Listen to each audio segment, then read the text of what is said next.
स्वयंप्रेरकच्या प्रवास गीतेचा शोध व स्वतःचा या मालिकेच्या 30व्या भागामध्ये आपणा सर्वांचं सहर्ष स्वागत.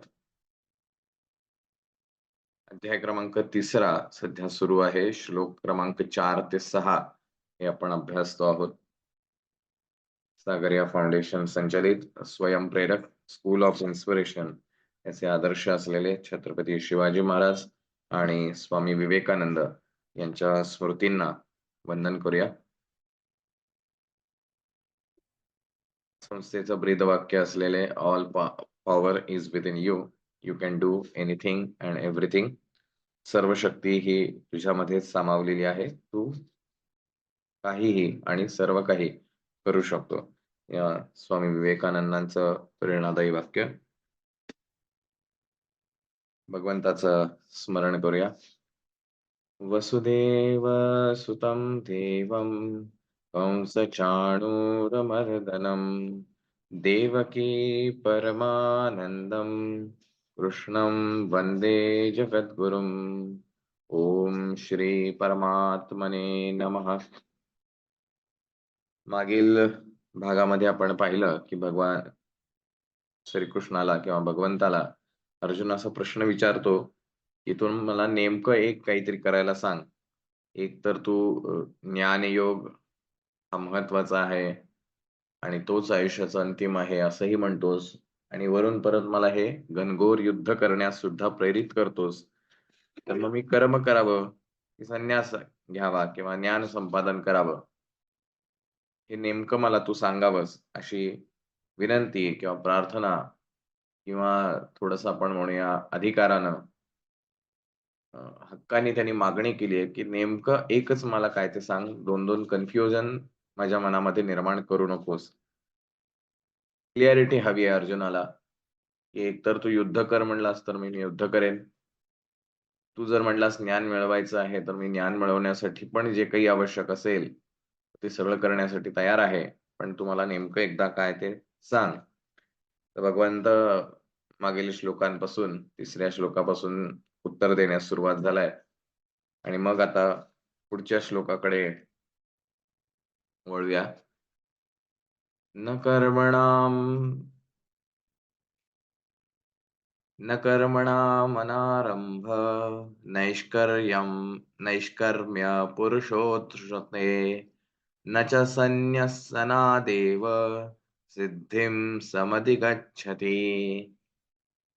कर्मणाम कर्माचे अनारंभात आचरण केल्याशिवाय पुरुषः मनुष्य नैष्कर्यम निष्कर्मता न अश्रुते न अश्नुते प्राप्त करून घेत नाही. च तसेच संन्यसनात एव कर्माचा केवळ त्याग केल्यामुळे सिद्धिम सिद्धी म्हणजे एखादं एक्सपर्टाइज न समाधी गच्छती प्राप्त करून घेता येत नाही. मनुष्य कर्मे केल्याशिवाय निष्कर्मतेला म्हणजेच योगनिष्ठेला प्राप्त होत नाही आणि फक्त कर्मांचा त्याग केल्याने सिद्धीला म्हणजेच सांख्यनिष्ठेला प्राप्त होत नाही. प्रश्न अर्जुनाचा क्लिअर आहे की नेमकं मी काय करावं, कर्म करावं का कर्माचा त्याग करावा आणि ज्ञानयोगाची कास धरावी, याविषयी तुम्हाला सविस्तर सांगावंस आणि एकच मला नेमकं काय ते सांगावं. मागील आपण भागामध्ये पाहिलं होतं की ज्ञानयोग हे जरी अंतिम असेल किंवा ज्ञान संपादन करणं, स्वस्वरूपाचं ज्ञान हे अंतिम उद्दिष्ट असलं तरी कर्मयोग हा त्याच्यापासून वेगळा नाही. तर कर्मयोग हा त्याच प्रवासाचा एक टप्पा आहे आणि तो टप्पा पार केल्याशिवाय पुढे जाता येत नाही, हे पहिल्या श्लोकामध्ये भगवंतानी स्पष्टपणे सांगितलं.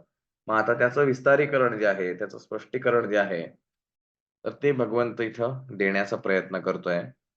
सर्वात आधी त्यांनी सांगितलं की कर्माचं आचरण केल्याशिवाय मनुष्य निष्कर्मता प्राप्त करून घेत नाही. आता निष्कर्मता याचा अर्थ काय आहे, आपण मागे जो बुद्धियोग पाहिला होता त्याच्यामध्ये भगवंतानी आपल्याला सांगितलं होतं की कर्मण्येवाधिकारस्ते मा फलेषु कदाचन, की कर्म करण्याचं स्वातंत्र्य तुला आहे, परंतु कर्माचं जे काही फळ असेल, त्याच्यावरती मात्र स्वातंत्र्य तुझं नाही किंवा त्याच्यावर तुझा अधिकार नाही. ते तू ठरवू शकत नाहीस. तू कर्म करायचं ठरवू शकतोस. मग ही निष्कर्मता जी आहे, कारण अर्जुनाला असं वाटलं, की जर मग ज्ञान प्राप्त करायचं असेल, तर मग हे सगळं युद्ध वगैरे कशाला करायचं? त्यापेक्षा आपण ज्ञान प्राप्त करूया. पण असं काही होऊ शकत नाही असं भगवंत इथं म्हणतो. तो म्हणतो, "कर्म केल्याशिवाय निष्कर्मता येऊ शकत नाही." म्हणजे काल आता महाशिवरात्री झाली. आपण सगळ्यांनीच उपवास केला असेल. आपली जी काही अन्नाविषयीची इच्छा आहे, ती संपलेली आहे का? तर नाही. आपल्याला रोज जेवायला लागतं. काही लोकांना 2 वेळा लागतं, काहींना 1 वेळा लागतं, काहींना 4 वेळा लागतं, काहींना सारखंच लागतं. आता ही अन्नाची इच्छा मेलेली नाहीये. अशामध्ये उपवास करायला सांगितलाय. मग तोच व्यक्ती काय करणार? उपवासाच्या पदार्थांमध्ये वैविध्यता आणून सकाळपासून संध्याकाळपर्यंत काय-काय खाता येईल, की माझा उपवास सुद्धा होईल. म्हणजे मी जे काही ठरवलेलं आहे, की मला या शंकरासाठी उपवास करायचा आहे, तेही साध्य होईल. पण माझं खाणं काही सुटणार नाही.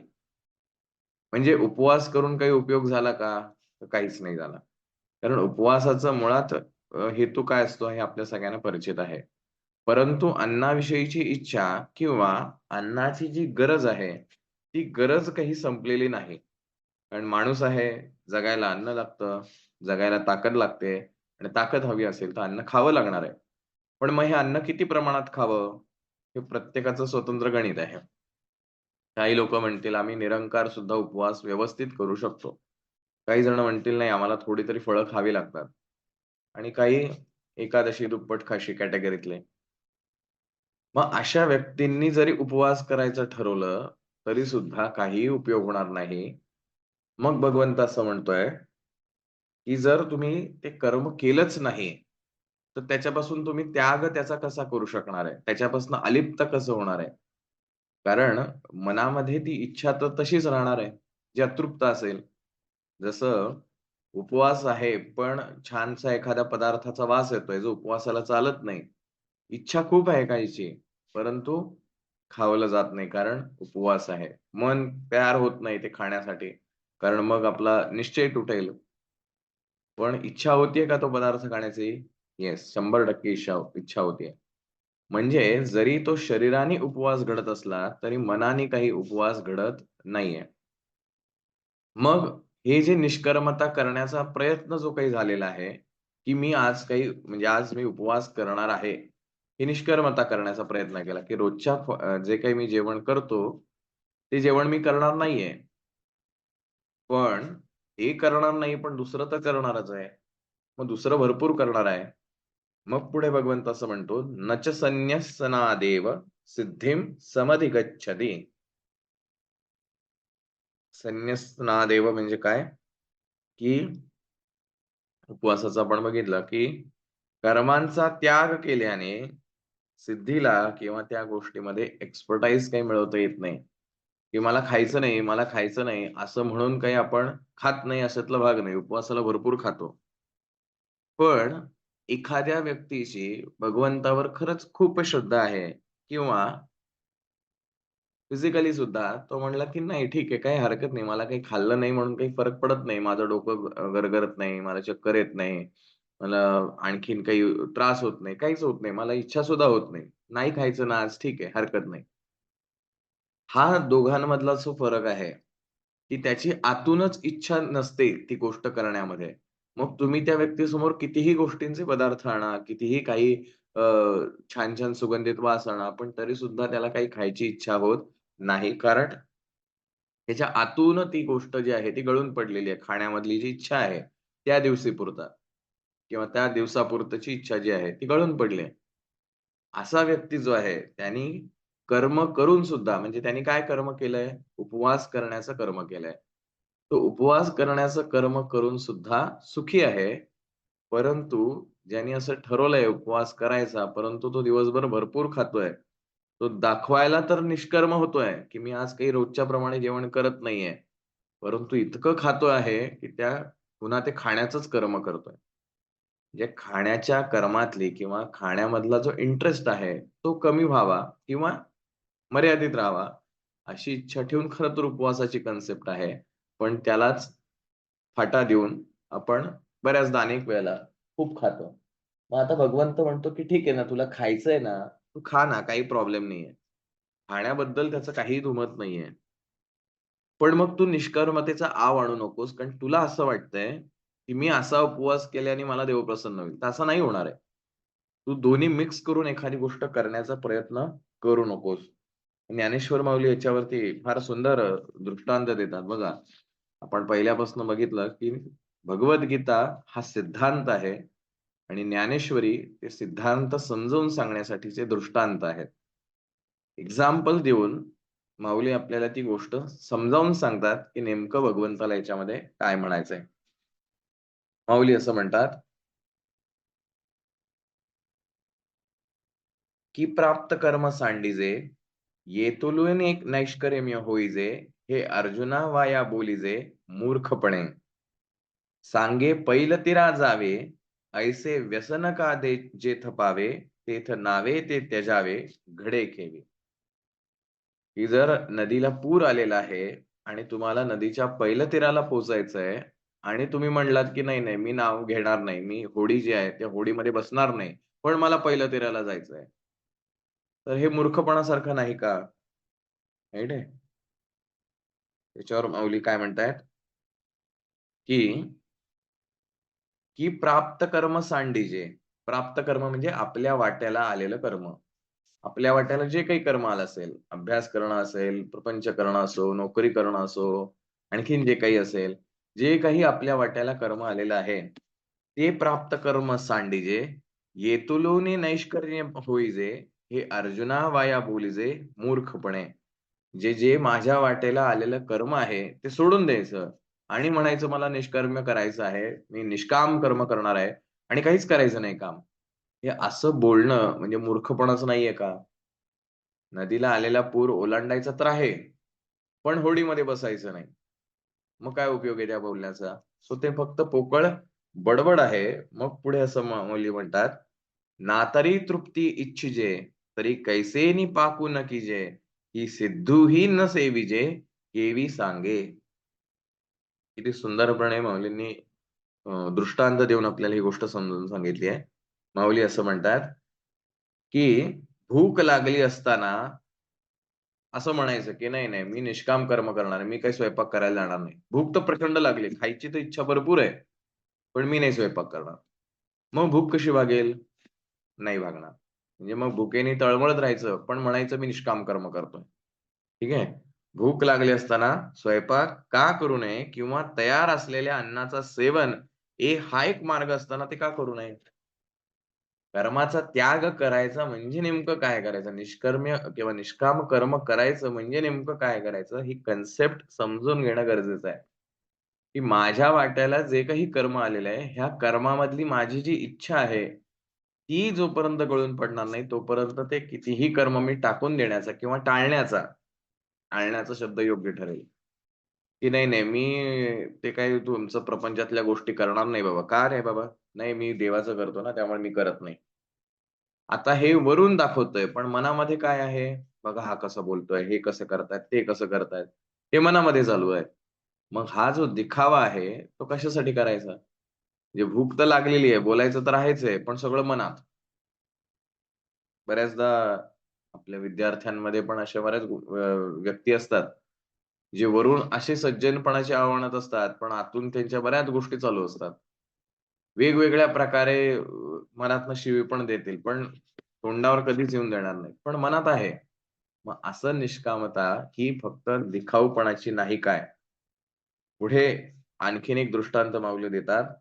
"जव निरार्थता नाही, तव व्यापारू असे पाही, मग संतुष्टीच्या ठायी कुठे सहजे."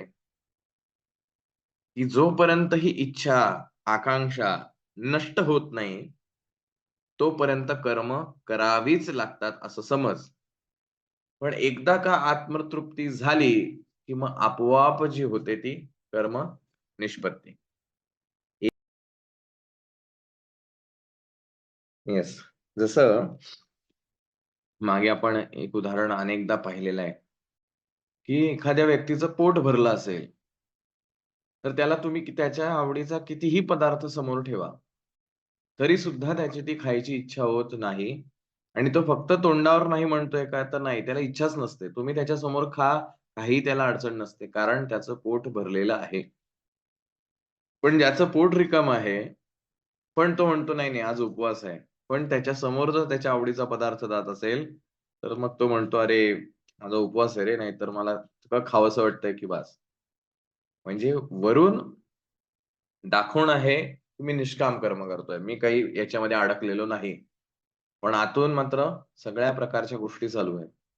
मग माऊली असं म्हणतात किंवा भगवंत असं म्हणतो, "अशा गोष्टींनी तुला निष्कामता सिद्ध होणार नाही किंवा तू जे म्हणतोयस, की मी कर्माचा त्याग करतो." कुठलं कर्म? जे काही विहित कर्म आहे, जे आपल्याला प्राप्त झालेलं कर्म आहे, जे आपल्या मॉरल ड्युटीज आहेत, त्या मॉरल ड्युटीज न करणं आणि मग मला ज्ञान मिळेल, असं जर तुला वाटत असेल, असं काहीही घडणार नाही. तो केवळ एक तुझा भ्रम आहे.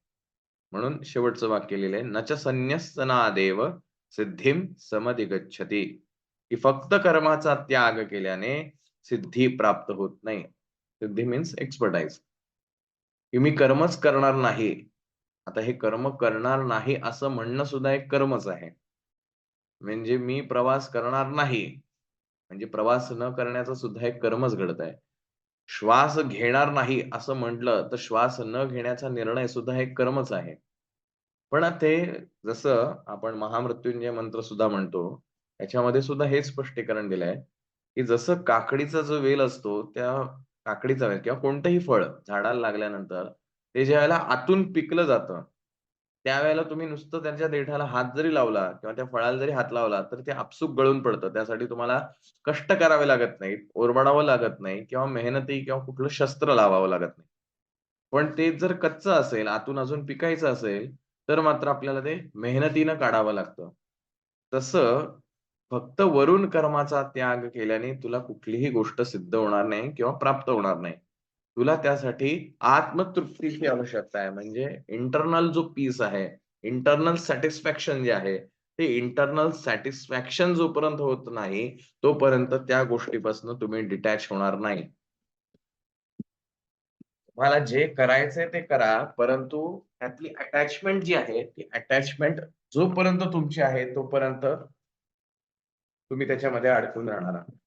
सो मग ही अटॅचमेंट घालवायची असेल, तर काय करावं लागेल? एक नॉलेज, की बाबा मी हे सगळं करून काय मिळणार आहे मला? ह्याच्यातनं अल्टिमेट मला काय गेन होणार आहे? काय प्राप्त होणार आहे? हे स्वतःचच स्वतः विचार-मंथन करत राहायला पाहिजे.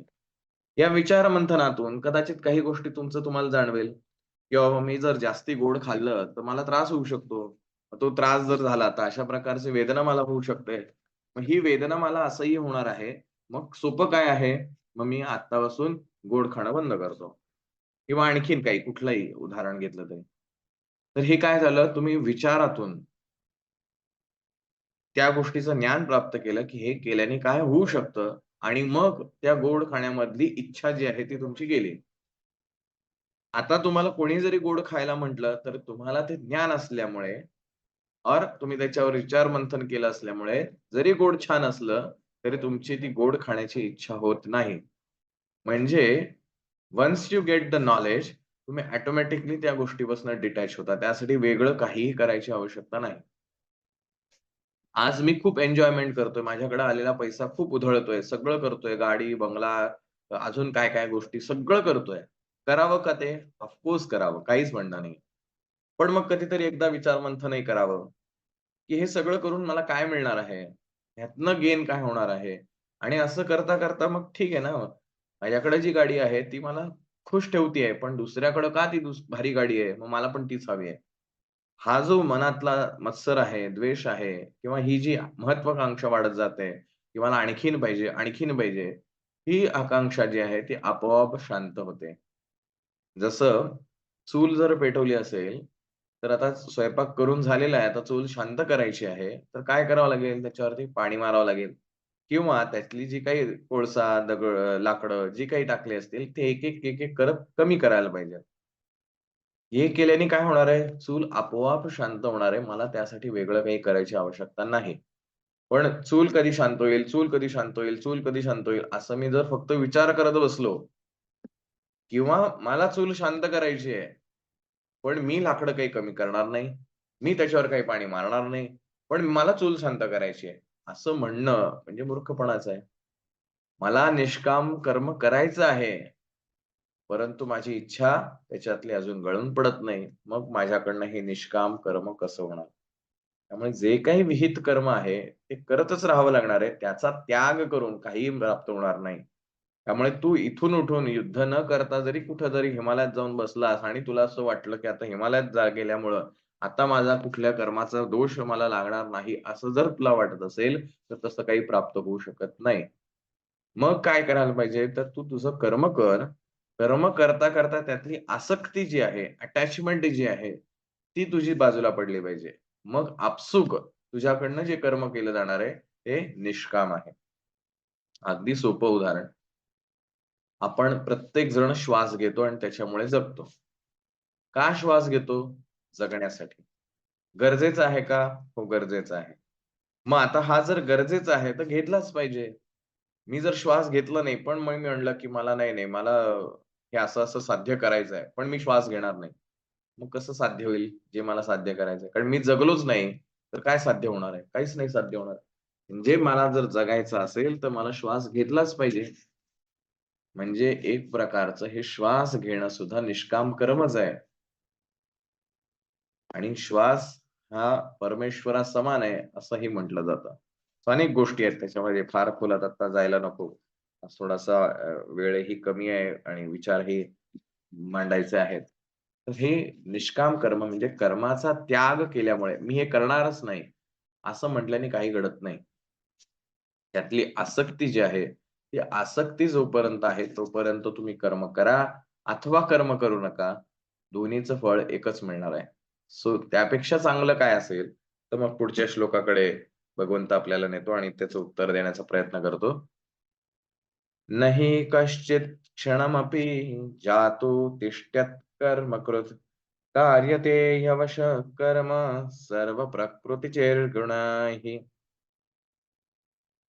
निःसंशयपणे कोणीही मनुष्य कोणत्याही वेळी क्षणभर सुद्धा काम न करता राहत नाही. कारण सर्व मनुष्य समुदाय प्रकृतीपासून उत्पन्न झालेल्या गुणांमुळे पराधीन असल्यामुळे कर्म करायला भाग पाडला जातो. आपण श्वासाशिवाय राहू शकतो का? नाही राहू शकत. सकाळी उठावंच लागेल. उठल्यानंतर आपली रोजची डेली रुटीनची जी कामं आहेत ती करावीच लागतील. सगळं करावं लागेल. न करता काहीच होऊ शकत नाही. जर नाहीच काही केलं, ठीक आहे, आपण न करण्याचा निर्णय घेतला, की आजपासून मी काहीही करणार नाही. फक्त बसून राहणार आहे. हे सुद्धा एक कर्मच आहे. काहीच न करण्याचं.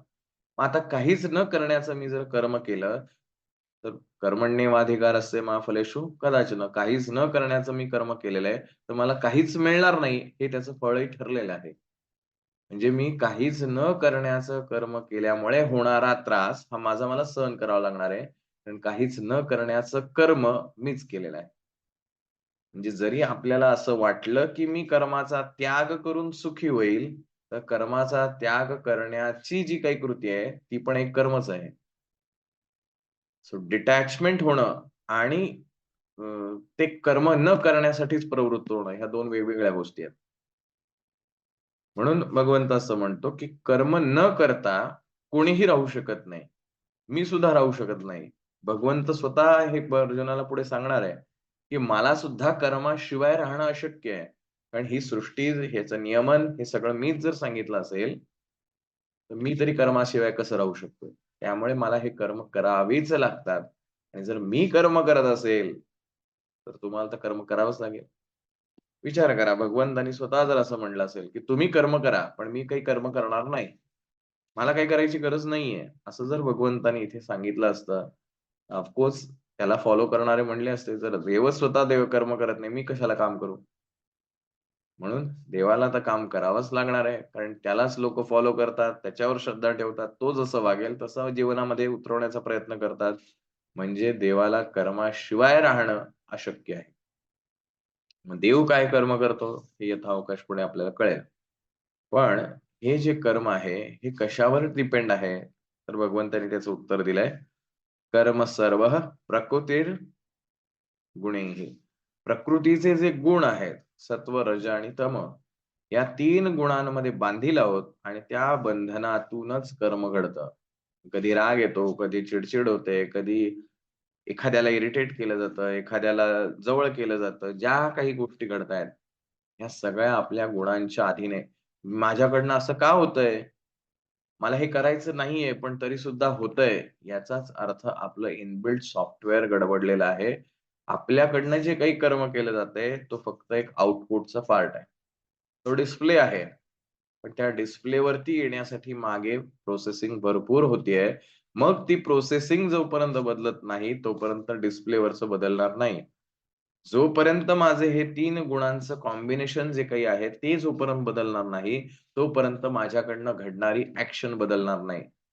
माझ्या आयुष्यात हे मला असं होऊ नाही द्यायचं. माझा माझा स्वभाव जो काही आहे, तो स्वभाव मला बदलायचा आहे. ओके, ठीक आहे. म्हणजे तुम्हाला स्क्रीनवर दिसणाऱ्या ज्या गोष्टी आहेत, त्या बदलायच्या आहेत. हे कन्फर्म आहे. मग जर ते बदलायचं असेल, तर मागं जे घडणारं आहे, ते बदलावं लागेल. मग माझे गुणधर्म काय आहेत? सत्व, रज आणि तम यांचं एकत्रित कॉम्बिनेशन माझं काय आहे? हे मला शोधावं लागेल. ते बदलावं लागेल. कर्म आपसूक बदलतं. कर्म बदलण्यासाठी आटापिटा करण्यापेक्षा क्वालिटीज ज्या आहेत, त्याच्या गुणधर्म जे आहेत, कॅरेक्टरिस्टिक जे आहेत, ते बदलणं जास्ती संयुक्तिक आहे. आणि म्हणून भगवंत असं म्हणतो, की निःसंशयपणे कोणीही मनुष्य कर्माशिवाय राहू शकत नाही. प्रत्येक जण कर्माच्या अधीन आहे. त्याच्यावर माऊली दृष्टांत देताना असं म्हणतात, "दैखे विहित कर्म जे तुले, ते सळे जरी ओसंडिले, तरी स्वभाव काय निमाले इंद्रियांचे." अतिशय सुंदर दृष्टांत देऊन सांगतात, की की अगदी तुम्ही सगळं म्हटलात, की महाशिवरात्र आहे, भगवान शंकराची सेवा करायला पाहिजे, त्याच्यासाठी उपवास करायला पाहिजे. सगळं, सगळं, सगळं मान्य आहे. आणि जीभ चवे वाचून किंवा चवी वाचून खाणं पसंत करेल काय? डोळे सागर संगीत जेवण नसलं तर सहन करेल काय? नाक चांगला सुगंधित स्वयंपाक झाला नसेल तर सहन करेल काय? नाही करणार. त्याला छान मस्त पाहिजे. मग ती साबुदाणा खिचडी असेल तर मग त्याच्यावर ते खोबरं पाहिजे, आणखीन काय पाहिजे, मग हे पाहिजे, ते पाहिजे. चविष्ट खायला पाहिजे. म्हणजे जरी मी भगवान शिवाचं नाव घेऊन उपवास करण्याचा प्रयत्न करत असलो, तरी सुद्धा माझी इंद्रिय सोडतायत का मला? नाही सोडत आहेत. त्यांना तो सगळंच हवंय.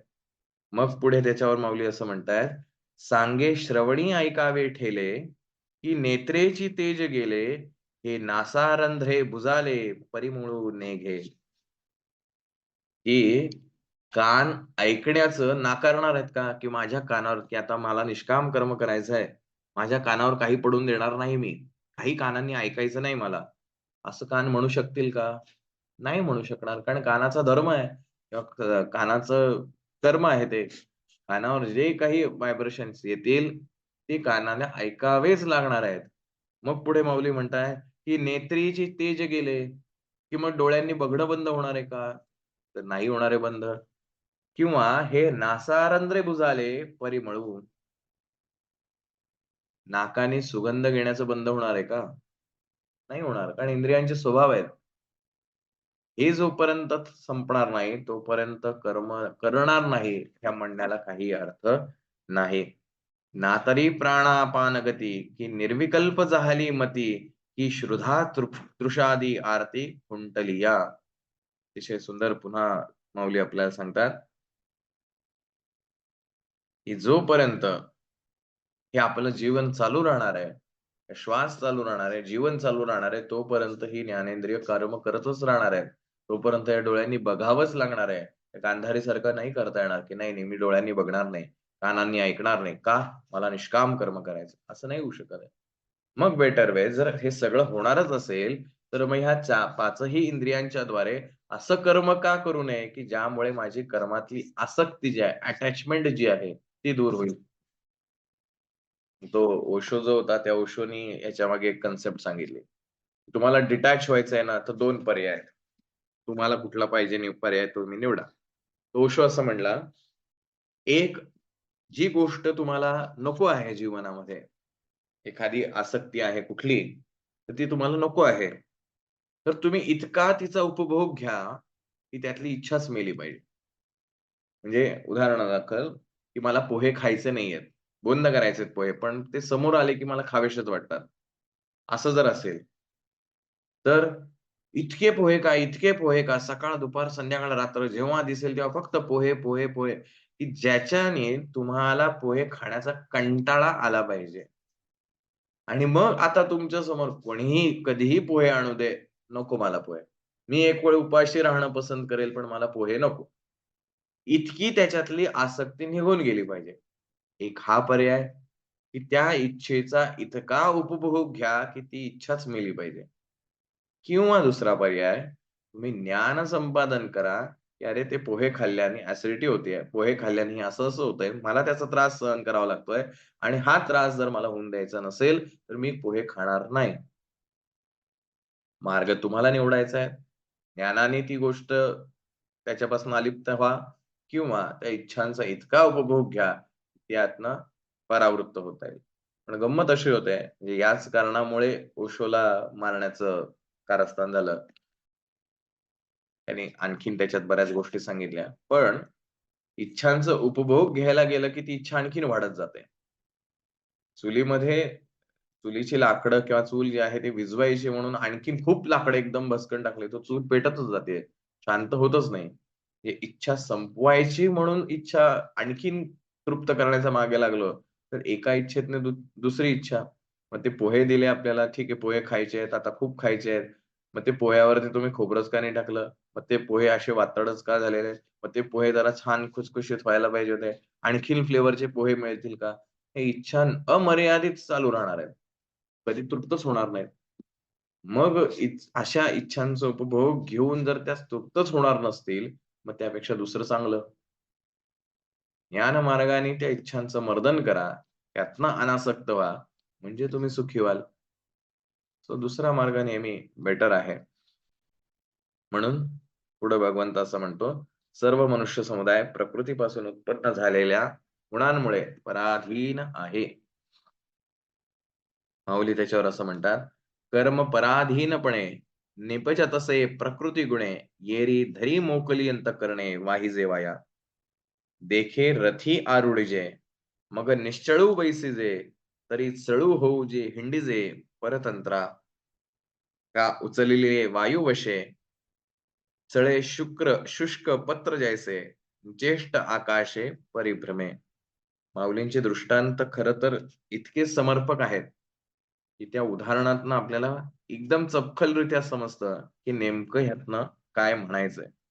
तर माऊली असं म्हणतात, की रथावर चढून मग रथात निश्चल बसले, तरी रथाप्रमाणे आपलेही चलन-वलन होतच राहते. आता तिथं रथाचं उदाहरण आहे कारण त्यावेळेला तशा गोष्टी होत्या. आपण गाडीचं उदाहरण घेऊया, की मी म्हटलं, की मी गाडीत बसतो. मी स्वतः हलणार नाही. मी गाडीत बसणार आहे फक्त. पण गाडीत बसलो, मी स्वतः कुठली हालचाल केली नाही, पाय हलवले नाहीत, काहीच हलवलं नाही.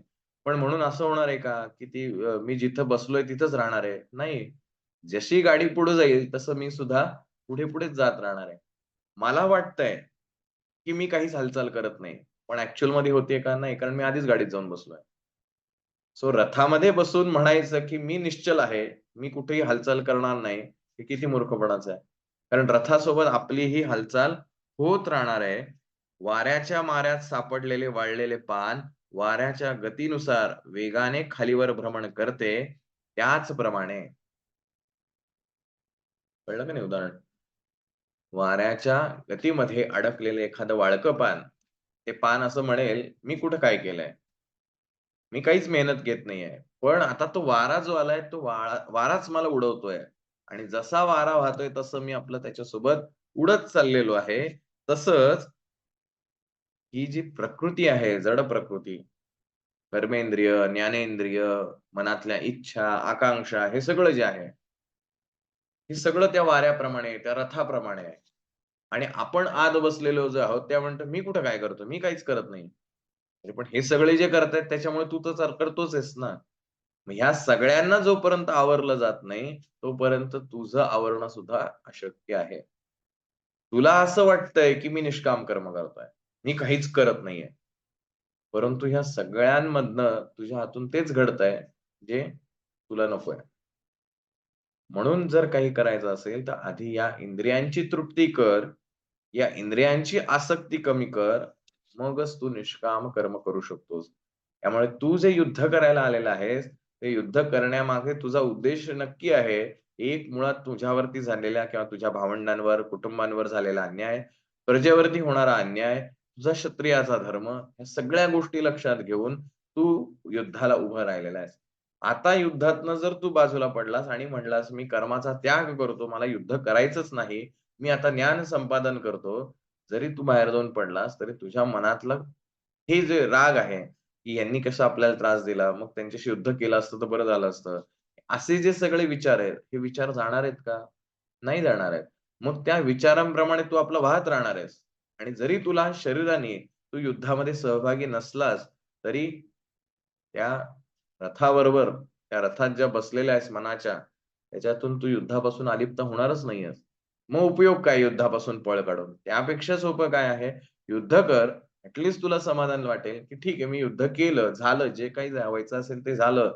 आता मला युद्ध करण्याची इच्छा नाही. कारण इतकं घनघोर युद्ध झाल्यानंतर अजून कोणाला मारायची तुझ्यात इच्छाच राहणार नाही. आपोआप तू त्या कर्मापासून अलिप्त होऊन जाशील आणि मग घडेल ते निष्काम कर्म.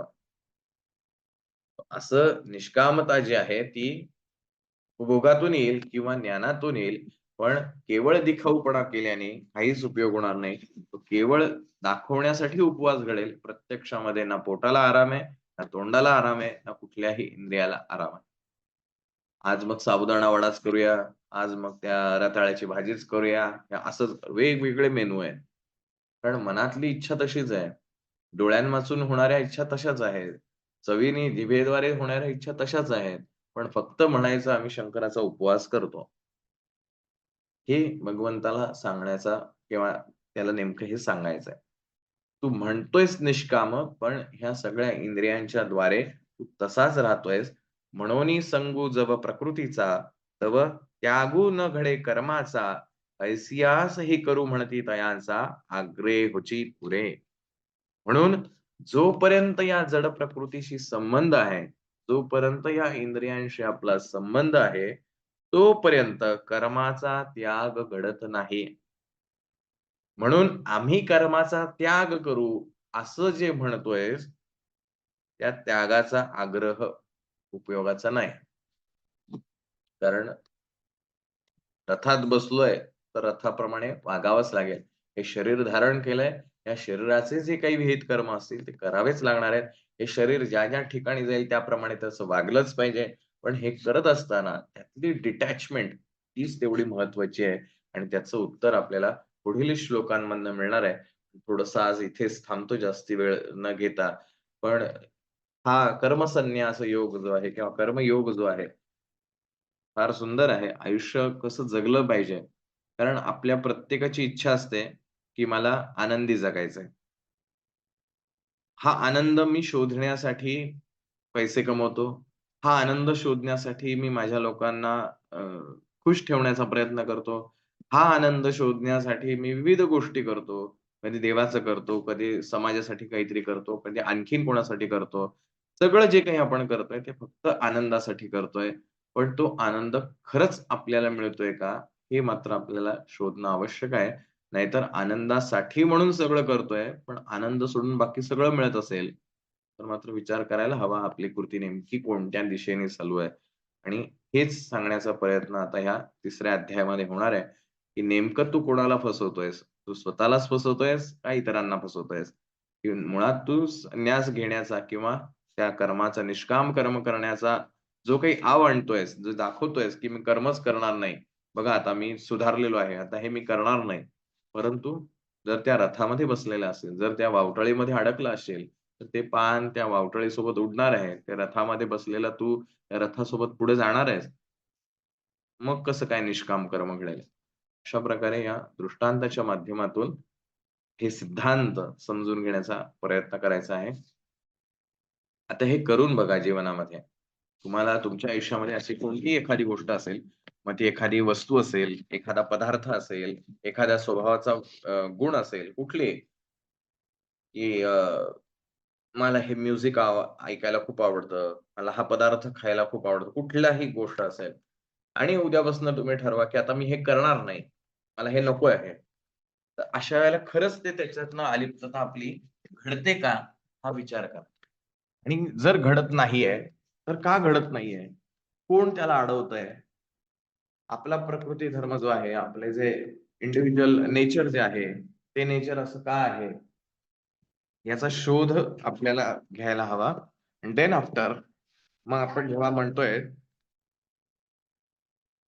मग माझा स्वभाव का बदलत नाही? असं ज्यावेळेला मी विचार करतो, त्यावेळेला रूट कॉज वरती जाणं अपेक्षित आहे, की का बदलत नाही माझा स्वभाव? कुठे कमतरता भासतेय?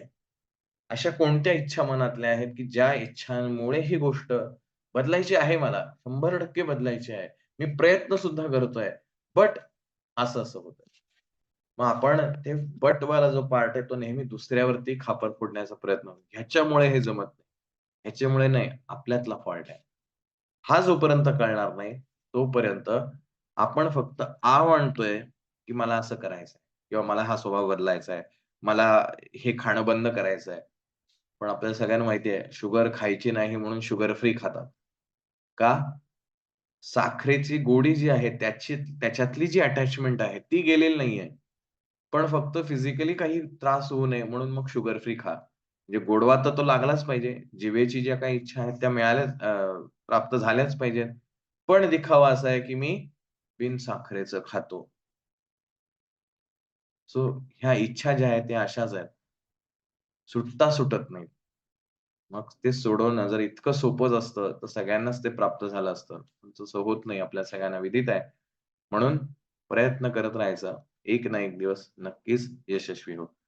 पण निश्चित आपण याच्यावरती विचार करावा, की नेमकं आपल्या स्वभावातलं असं काय आहे, की जे आपल्याला बदलायचंय पण होत नाही. खूप प्रयत्न करतोय पण होत नाही. मग आता ते खूप प्रयत्न करतोय असं जे आपण स्वतःला सांगतोय, ते खरंच खूप प्रयत्न करतोय का? हेही शोधा. आणि जर खूप प्रयत्न करूनही रिझल्ट येत नाही, म्हणजे तो खूप वाला जो पार्ट आहे, तो अजूनही कमी पडतोय कुठेतरी. कशात कमी पडतोय हे शोधलं, तर ते डिटॅच होणं सोपं आहे. मग बदल घडणं ही अवघड गोष्ट नाही. त्यामुळे स्वभावाला औषध नाही असं जेव्हा म्हणतो, त्यावेळेला ही मारलेली एक थाप आहे. कारण मला बदलायचं नाही. अदरवाईज स्वभाव बदलतात. 100% बदलता येतो. ज्याला बदलायचं असेल त्याच्यासाठी.